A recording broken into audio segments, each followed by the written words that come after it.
முதலமைச்சர் திரு ஸ்டாலின் அவர்கள் அண்மையில் சில கருத்துக்களை வெளிப்படுத்தியிருக்கின்றார். அதில் அனைத்து இந்திய அண்ணா திராவிட முன்னேற்ற கழக ஆட்சி காலத்தில் புயலின் போது, கனமழையின் போது சரியான நடவடிக்கை எடுக்கவில்லை என்று ஒரு தவறான கருத்தை வெளியிட்டிருக்கின்றார். அது உண்மைக்கு புறமானது. அனைத்து இந்திய அண்ணா திராவிட முன்னேற்ற கழக ஆட்சியை கண்ட பொழுது பல்வேறு புயலை கண்ட ஆட்சி அதிமுக ஆட்சி. தானே புயல், வர்தா புயல், கஜா புயல் என்று பல புயலை கண்டு உடனுக்குடன் நிவாரணப் பணிகளை மேற்கொண்டு புயல் வேகத்தில் புயலினுடைய அடிச்சோடு இல்லாமல் சிறப்பாக பணியாற்றிய அரசு அதிமுக அரசு.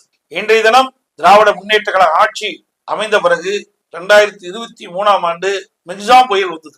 அந்த புயலின் போது கனமழை பொழிந்தது சென்னை மாநகரத்தில். அதில் கொளத்தூர் சட்டமன்ற தொகுதிக்கு உட்பட்ட காவல் நிலையம் முன்பு இடுப்பளவு தண்ணீர் ஒரு வாரமாக நின்றது. அதே போல கொளத்தூர் சட்டமன்ற அலுவலகத்தின் முன்பு இடுப்பளவு தண்ணீர் ஒரு வாரமாக நின்றது. அதையெல்லாம் கண்டுகொள்ளாத முதலமைச்சர் தான் இன்றைய முதலமைச்சர் ஸ்டாலின் அவர்கள்.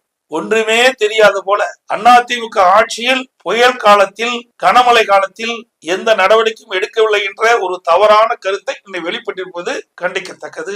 எங்களுடைய ஆட்சியை இருப்பதற்கு இவருக்கு தகுதி இல்லை. ஒரு பெண்மணி மிக்ஜாம் புயலில் ஏற்பட்ட வெள்ளத்தை பற்றி குறிப்பிடுகின்றார்.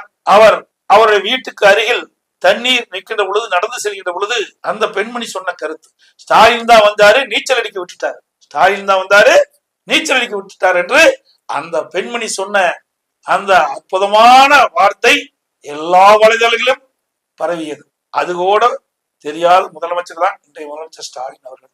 அது மட்டுமல்ல, அண்மையில் திரு ஸ்டாலின் அவர்கள் சென்னை மாநகரத்தில் பெய்த மழை நீர் 24 மணி நேரத்தில் அகற்றப்பட்டதாக தம்பட்டம் அடித்துக் கொண்டார். அதோடு தமிழகத்தில் புயலின் காரணமாக எவ்வளவு மழை பெய்தாலும் அதை சரி செய்ய நாங்கள் தயாரா இருக்கும் என்று சொன்னார். ஆனால் அண்மையில் பெய்த புயலின் காரணமாக ஆங்காங்கே வெள்ளம் ஏற்பட்டு பல்வேறு நகரங்களில் மக்கள் சிரமப்படுகின்ற காட்சியை இன்றைய முதலமைச்சர் பார்த்துக் கொண்டிருக்கின்றார். மக்களுடைய கொந்தளிப்பையும் பார்த்துக் கொண்டிருக்கின்றார். இதுதான் விடியா திமுக ஆட்சியினுடைய சாதனை என்று நாம் மக்கள் பேசிக் கொண்டிருக்கிறார்.